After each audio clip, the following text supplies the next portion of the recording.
A história de hoje está escrita em 2 Samuel, capítulo 11, a traição de Davi. Era primavera, e aí é um momento onde os reis começam a voltar às suas batalhas, justamente porque acabou o inverno. Porque no inverno, ninguém vai ficar saindo para ficar batalhando, é muito complicado. Então, o período de primavera é um momento onde as guerras voltavam a acontecer. Mas nesse momento, Davi não está em guerra. Ele não está na guerra. Os seus soldados, sim, eles estão lutando contra os amonitas. Mas ele está lá no seu palácio gigantesco, que era um palácio muito, muito, muito alto, e onde conseguia avistar toda a cidade. Sabia disso? Que ele conseguia ver toda a cidade? Então, ali ele está caminhando, não está fazendo nada, e você também. E aí ele está lá, caminhando. Aí de repente, ele vê uma mulher tomando banho.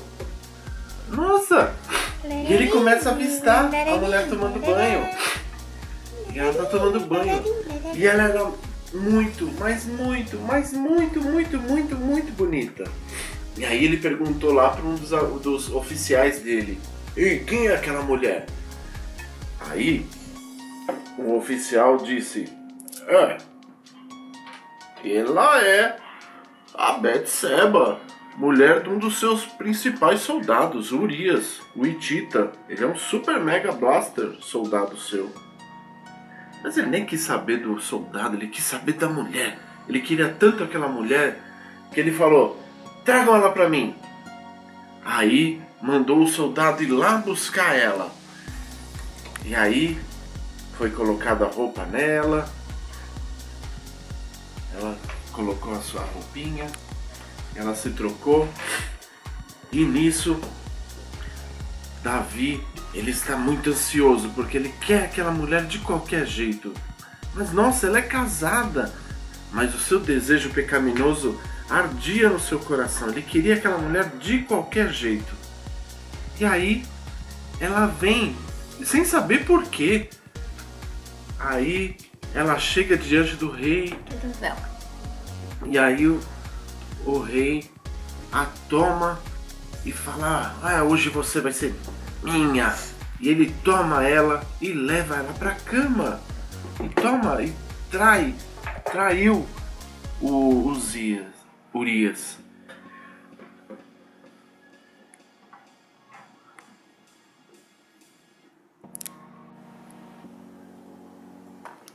Betseba, depois do que ocorreu, ela ficou grávida.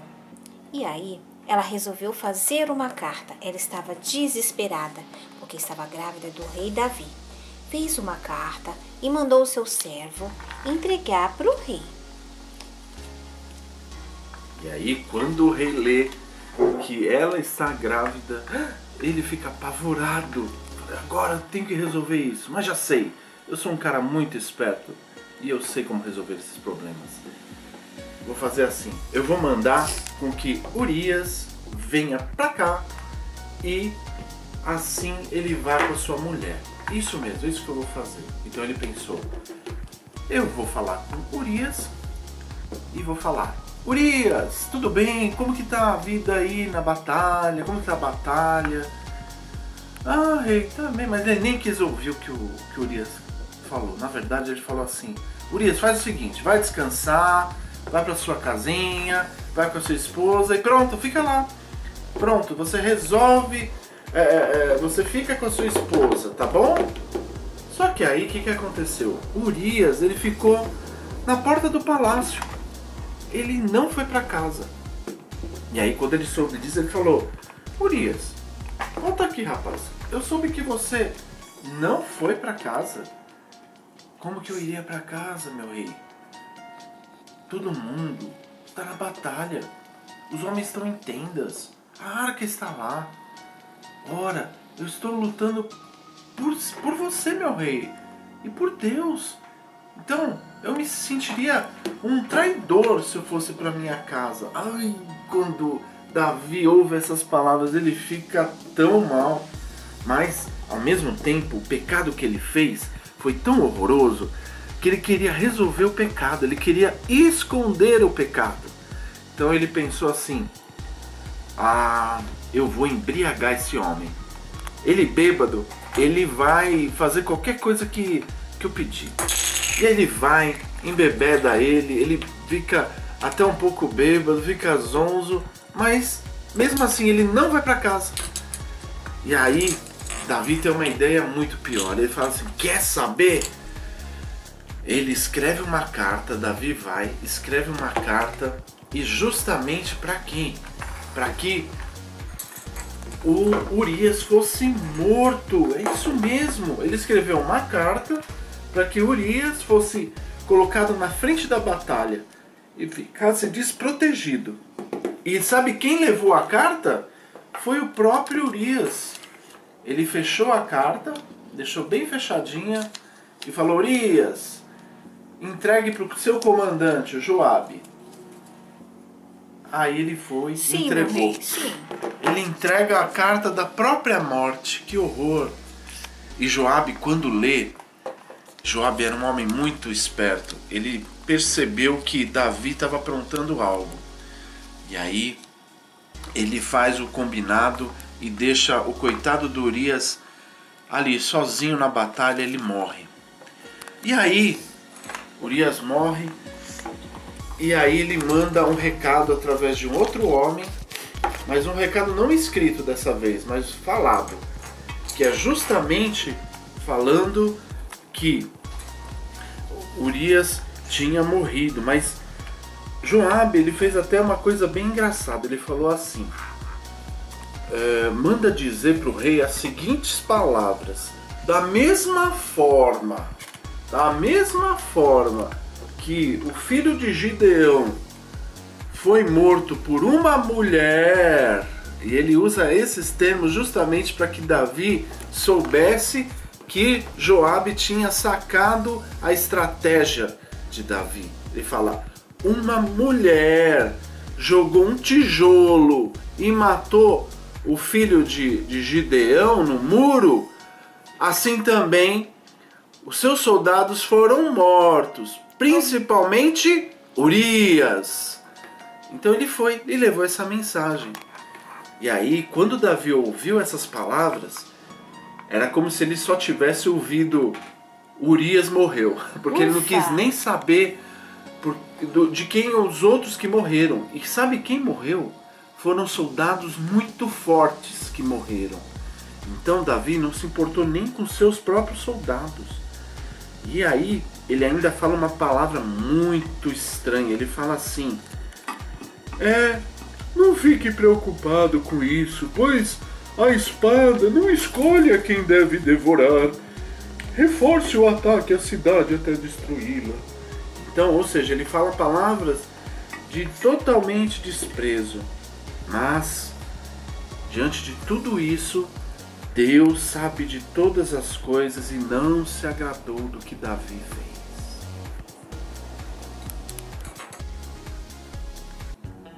Agora nós vamos ouvir uma história que está escrita em Jeremias, capítulo 24, quando Deus entrega uma mensagem ao profeta Jeremias. Deus mostrou uma visão para Jeremias muito interessante. Ele mostra um cesto de figos muito bonitos e outros totalmente estragados. E aí ele pergunta para Jeremias: Jeremias, o que vê? Aí Jeremias responde: olha, eu vejo um cesto super mega blaster lindo, lindo, lindo de figos, e um outro que eu vejo é extremamente seco, horrível, intragável. Aí Deus diz assim: assim eu considero esses figos bons, aqueles que estão exilados lá de Judá, os que estão lá na Babilônia. Sabe que Deus falou de uma forma tão bonita no versículo 6, ele fala assim: eu olharei favoravelmente para eles, e eu os trarei de volta a essa terra. Eu os edificarei, eu não os derrubarei. Eu os plantarei e não os arrancarei. Eu lhes darei um coração capaz de me conhecer e saber que eu sou o Senhor. Uau, que mensagem super mega poderosa que ele ouviu. Deus daria um novo coração, mas nossa, um coração para entender que estavam num país estrangeiro, que estavam passando dificuldades, mas também que mesmo assim Deus estaria com ele e também Deus estaria cuidando da vida deles, mesmo que estivessem num território diferente. E presos, né? E presos. E mais aí, ele ainda continua dizendo, mas os figos ruins, eles são as pessoas que não me obedeceram, que acharam que ficar em Jerusalém era o caminho correto, mas eu avisei que não era. Esses vão passar por mais dificuldades ainda, porque eu não estarei cuidando deles. E mais que isso, esse tempo de tormenta vai durar 70 anos. Essa é a mensagem poderosa que Deus vai falar para Jeremias, que o cativeiro, esse momento tão difícil que Israel passou, vai ser de 70 anos, exatos 70 anos. E mais na frente a gente vai ver que Daniel, ele foi lembrar desse texto, que foram 70 anos que eles ficaram cativos, e ele vai ler isso, ele vai ler justamente essas palavras de Jeremias. Nesses 70 anos, o povo de Deus vai ser muito trabalhado. É muito tempo. É muito tempo. Mas sabe, haverá uma cura no final desses 70 anos. E sabe qual é a cura? Israel nunca mais vai adorar outro Deus senão o Senhor. Aleluia. Depois desse tempo eles não adoraram mais nenhum outro Deus senão o Deus de Israel. João Batista. Vamos agora ouvir uma história que está escrito lá em Mateus capítulo 3. João Batista era o primo de Jesus. E ele era um homem que Deus tinha chamado de forma muito, muito surpreendente. Ele era uma voz que clamava no deserto, como estava escrito lá em Isaías. Era um homem que ia preparar o caminho de Jesus. Sabe o que significa preparar caminho na Bíblia? Era aquelas pessoas que preparavam o caminho da onde o rei ia pisar. Então, aonde o rei pisava, havia um servo que preparava um caminho. Então, João Batista é aquele que está preparando o caminho para o rei Jesus. E ele era um homem muito simples, ele tinha roupas feitas de pelos de cabra e ele tinha o hábito de comer o que tinha ali naquela região, que ele estava no deserto. Ele comia gafanhotos e mel silvestre. O gafanhoto era algo comestível, era algo até interessante de comer, não é algo tão estranho assim. E ele pregava assim: arrependam-se, arrependam-se, porque é vinda a hora do Senhor, arrependam-se de seus pecados. E aí, muitas pessoas, elas começavam a vir, porque a palavra dele era a palavra que vinha do alto, era a palavra de Deus. E ele começava a batizar as pessoas na água. Ele batizava as pessoas na água. E essas pessoas se arrependiam, e com o símbolo de um novo nascimento, essas pessoas, elas deixavam seus pecados. E aí, teve um momento em que Jesus, uau! O próprio Jesus falou: eu quero ser batizado também. Aí o João Batista falou: mas eu batizar você, na verdade tinha que ser o contrário, porque eu não sou nem apto para desamarrar a sandália dos seus pés. Aí Jesus: não, vamos fazer porque isso é correto, porque é assim que está escrito. E aí Jesus foi batizado. E quando ele é batizado, uau, sabe o que acontece? O céu se abriu, e desceu do céu uma pomba desceu no céu, muito legal. E aí, o mais legal foi a palavra que foi ouvida dos céus. Deus disse assim: E este é o meu filho amado, de quem eu me agrado. Isso era uma frase dita quando, no momento do bar mitzvah. Bar mitzvah era quando um pai declarava que o filho era adulto. E quando era feito isso, o pai dizia: este é o meu filho amado e quem tenho prazer. A mesma forma, Deus falou para Jesus essa palavra. Seja Deus, louvado seja Deus. Uau, que legal!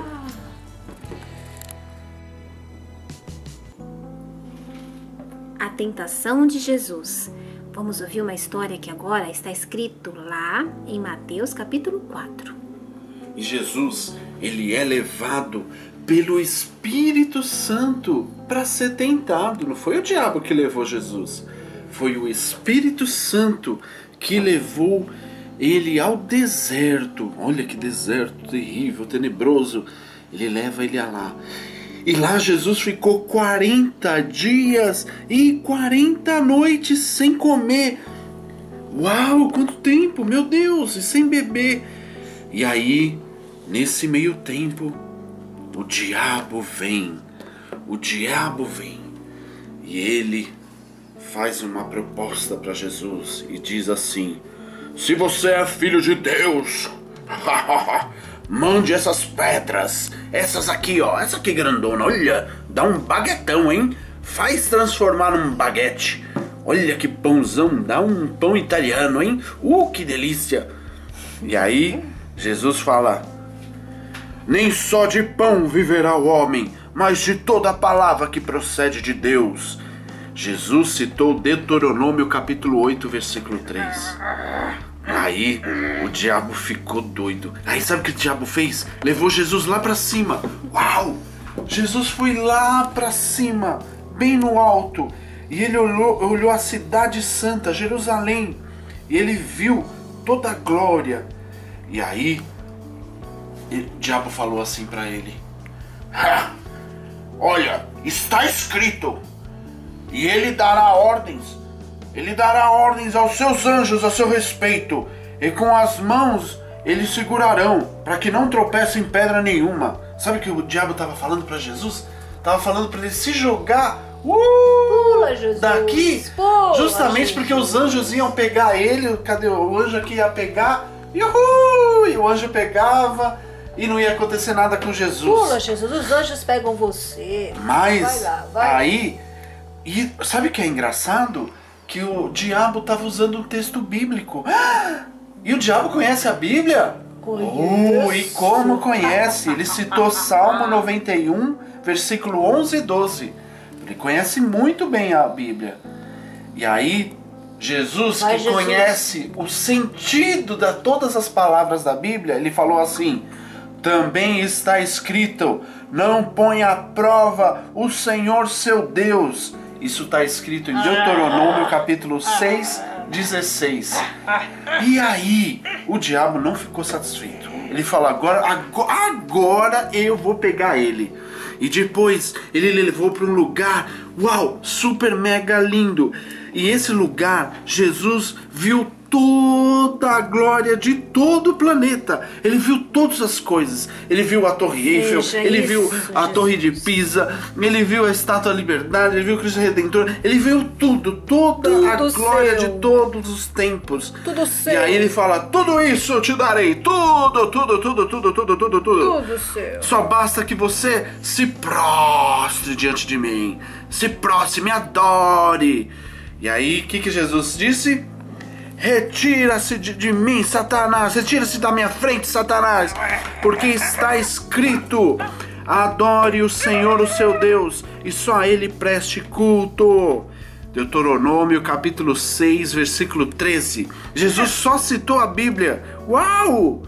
E aí o diabo foi embora. E sabe o que aconteceu? Os anjos vieram. Os anjos vieram nesse momento e serviram a Jesus. Serviram com manjares. Toma, Jesus, Ele come comeu comidinha. Nham, nham, nham, nham, nham, nham, nham. e foi alimentado passados 40 dias. Mais alguma coisa, Senhor Jesus? Uhul! Coma.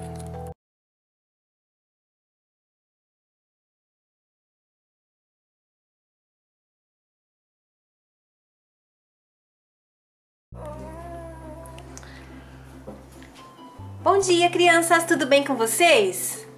Bom dia, tudo bem? Tudo bem. E aí, vocês estão gostando do giro que a gente está dando pela Bíblia? Às vezes a gente vai lá no Velho Testamento, às vezes lá no meio, depois no Novo Testamento, quando Jesus já está na Terra. Vocês estão entendendo essas viagens todas? Sim, eu tô entendendo, E qual foi o livro que a gente começou hoje na história que o tio contou?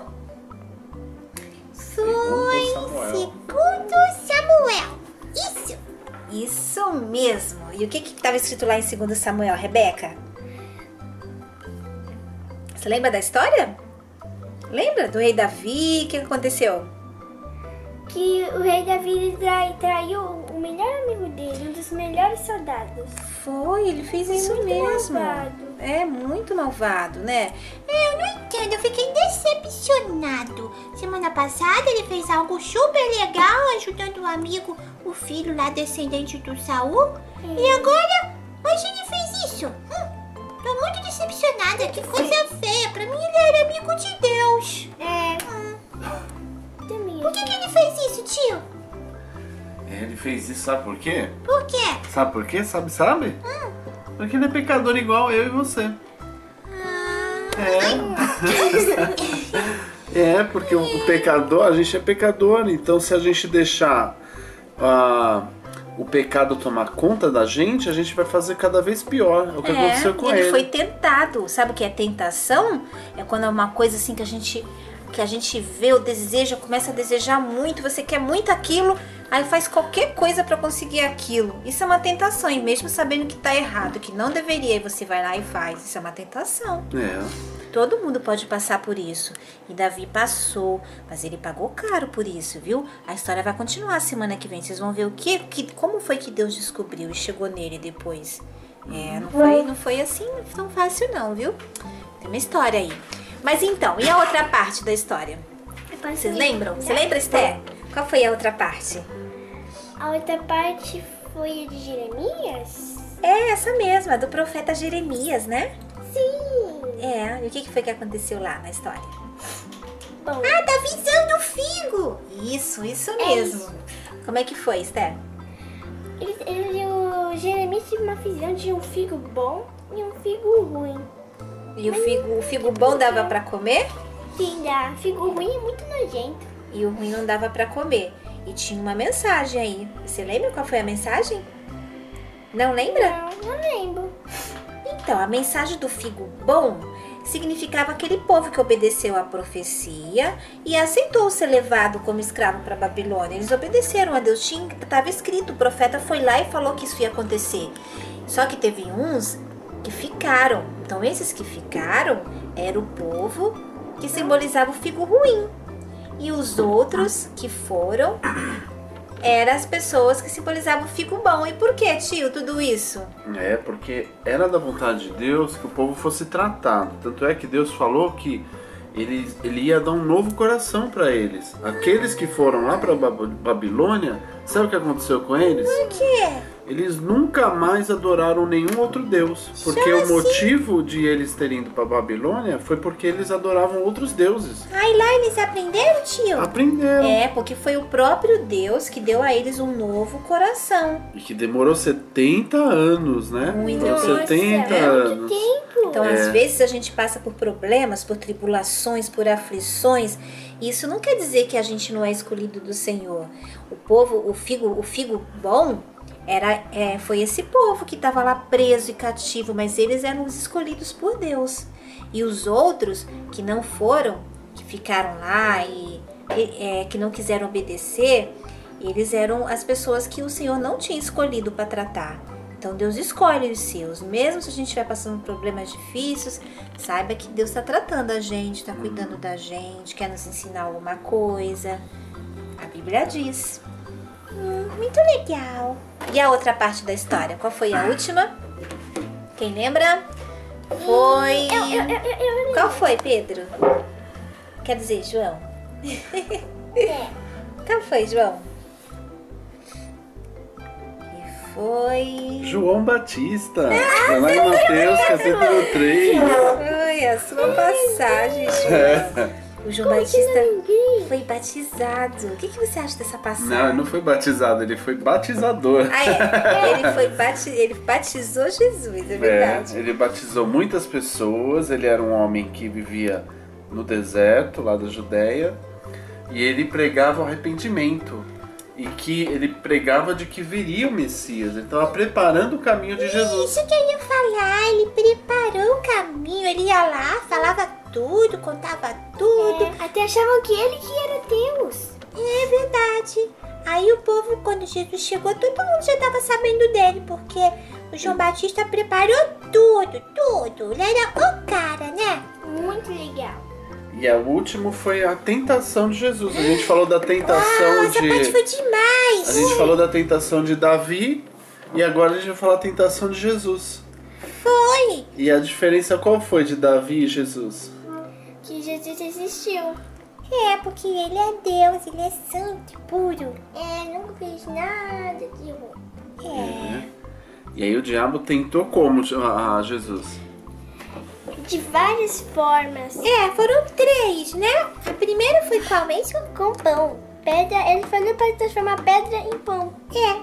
É porque Jesus estava 40 dias sem comer e Tá morrendo de beber. fome, coitado. Então ele resistiu à fome da tentação. A tentação da fome. E depois, qual foi a segunda? A segunda foi de ele subir num pináculo e se jogar para que os anjos buscassem ele, pegassem ele. Estúpido essa ideia dele. É nada, era para dizer que ele era super poderoso, para mostrar que ele tinha poder, que ele era sobrenatural. Mas se os anjos não buscassem ele? Ele ia cair espatifado no chão e ia morrer. Mas era inútil fazer uma abordagem dessa. Jesus quis mostrar justamente isso, que não tinha sentido fazer uma abordagem dessa. Ele jamais ia fazer, né? É. Porque ele era santo e todo poderoso. E a última foi mostrar todos os reinos e o diabo falou para que ele adorasse o diabo, que aí ele daria tudo para ele. E todas as vezes Jesus respondeu o quê? Não. Ele falou ele com o sempre versículo falava da a Bíblia. Bíblia. Isso. É isso mesmo, Versículos Esther. da Bíblia. Isso mesmo, Esther. Ele usava versículos da Bíblia para se livrar de Satanás. Essa é a prova de que a gente tem que fazer muitos giros pela Bíblia, não é? Para conhecer a palavra, para ter ela na nossa mente, no nosso coração, para o inimigo nunca nos enganar. Davi conhecia a palavra? Conhecia, não é? Sim, mas ele errou. Ele foi tentado e não ouviu. Então a palavra tem que estar no nosso coração de uma maneira bem forte para a gente poder resistir à tentação e não ser enganado, tá bom, crianças? Por isso estudem, meditem todos os dias na palavra de Deus e aprendam e coloquem em prática na vida de vocês, porque aí vocês não vão ser enganados e não cairão em tentação. E o salmo para vocês lerem vai ser o Salmo 56. É um salmo muito bonito para vocês meditarem. Tá? Meditem, tá bom? Tá bom. Um beijo, crianças. Um beijo. Até o próximo. Tchau.